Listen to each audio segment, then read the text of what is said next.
Rombongan pemain timnas Indonesia U17 berserta ofisial tiba di Terminal 3 Bandara Internasional Soekarno-Hatta, Tangerang, Banten, Kamis malam. Evandra Florasa dan kawan-kawan gagal melaju ke babak semifinal Piala Asia U17 usai kalah dengan Korea Utara. Meski gagal penampilan bagus, timnas U17 di babak penyisihan dan menjadi juara grup tanpa pernah kalah, membawa tim asuhan pelatih Nova Arianto ini mengunci 1 tiket lolos ke Piala Dunia U17 di Qatar pada November mendatang. Nova Arianto menyatakan timnya banyak mendapat pelajaran berharga dari Piala Asia di Arab Saudi ini.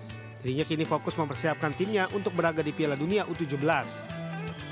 Di jalannya persiapan nanti akan berbeda ya, karena kalau di AFF, kalau di kualifikasi atau Piala Asia mungkin dengan pemain yang ada saat ini kita sangat mampu lah untuk bisa di sana. Tapi dengan level Piala Dunia yang pastinya akan lebih di atas yang di Piala Asia, pastinya persiapannya kita akan lebih fokus lagi ya, terutama adalah kita melihat posisi mana saja yang perlu ada tambahan pemain dan kita akan ada opsi setelah kita lihat pertandingan. Artinya akan ada seleksi pemain lagi ya, Coach? Seleksi pemain ada dan tidak terlepas dengan opsi-opsi pemain diaspora yang akan kita coba kita lihat. Sementara itu, Ketua Umum PSSI Erick Thohir menemui langsung kepulangan timnas Indonesia U17 di Jakarta. Erick mengapresiasi kerja keras anak asuh Nova Arianto ini yang berhasil mengamankan tiket Piala Dunia U17 2025. Erick menegaskan bahwa PSSI akan menyiapkan program terbaik demi mematangkan persiapan Garuda Muda menuju ajang bergengsi tersebut. Akan coba bikin program untuk 5 bulan ke depan. Salah satunya kita akan ikut kompetisi Elite Pro Academy. Kalian akan lawan kakak-kakak kalian yang usianya 18-20. Terima kasih semua. Ya.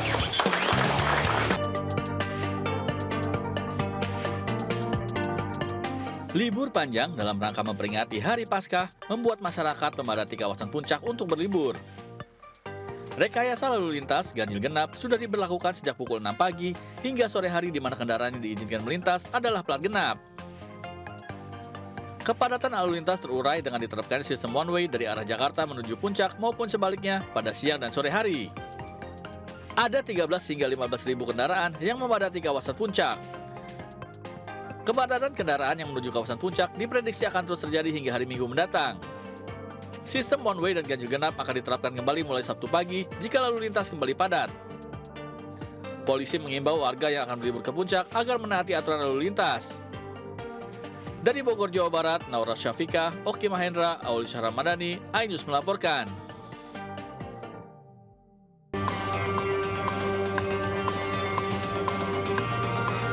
Selebgram asal Bandung berinisial Ki tiba di Kota Malang dan langsung mendatangi unit perlindungan perempuan dan anak Satreskrim Polresta Malang Kota Jumat petang.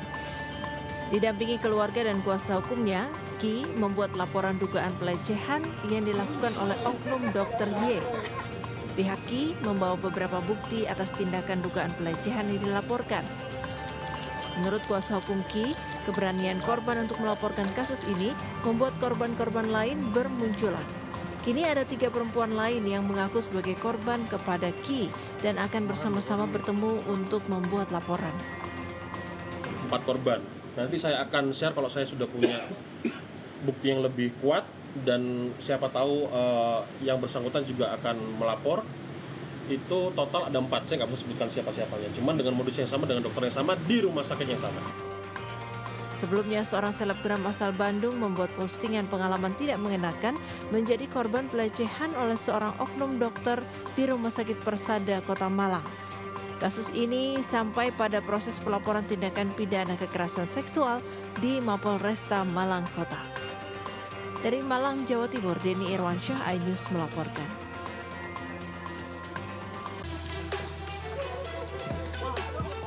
Sejumlah warga berusaha mengevakuasi jasad Aas Mulyana, sopir truk Wingsbox yang terjepit kabin kendaraan di Desa Badanaan, Kecamatan Paseh, Sumedang, Jawa Barat. Awalnya truk yang mengangkut biskuit ini melaju dari arah Bandung menuju Cirebon. Sesampainya di lokasi, diduga korban hilang konsentrasi dan mengambil jalur berlawanan hingga menabrak truk pengangkut semen. Truk Wingsbox yang melaju di jalanan menurun baru berhenti setelah menghantam pohon di pinggir jalan. Guna mengeluarkan jasad korban, polisi meminta bantuan sopir truk lain menarik kendaraan naas tersebut. Setelah 1 jam proses evakuasi, polisi kemudian membawa jasad pria 52 tahun ini ke RSUD Umar Wirahadi Kusuma, Sumedang. dari mobil Wingbox itu dari arah Bandung mengarah Cirebon. Pada saat tikungan dan menurun, pengemudi kurang konsentrasi, akhirnya melambung ke jalur kanan dan terjadilah menabrak mobil semen belakang sebelah kanan dan kendaraan dari mobil Wing menabrak pohon dan berhenti. Selama evakuasi, polisi menerapkan buka tutup arus lalu lintas dan tengah menyelidiki kasus kecelakaan maut tersebut. Dari Sumedang, Jawa Barat, Beben HVA, iNews melaporkan. Tim SAR berusaha mencari bangkai 2 buah kapal motor air pengangkut oli yang tenggelam dihantam gelombang besar disertai angin kencang di perairan Muara Jungkat, Kabupaten Mempawah, Kalimantan Barat.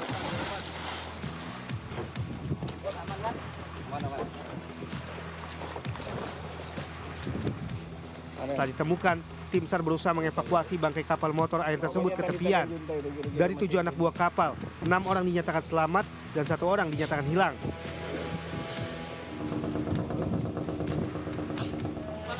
Iwan, korban yang hilang, baru berhasil ditemukan pada Jumat siang dalam kondisi meninggal dunia. Korban ditemukan berjarak 3 nautical mile dari lokasi tenggelamnya kapal. Sementara korban yang selamat sudah dievakuasi dan diserahkan kepada pihak keluarga. Dari Pontianak, Kalimantan Barat, Uun Yuniar melaporkan.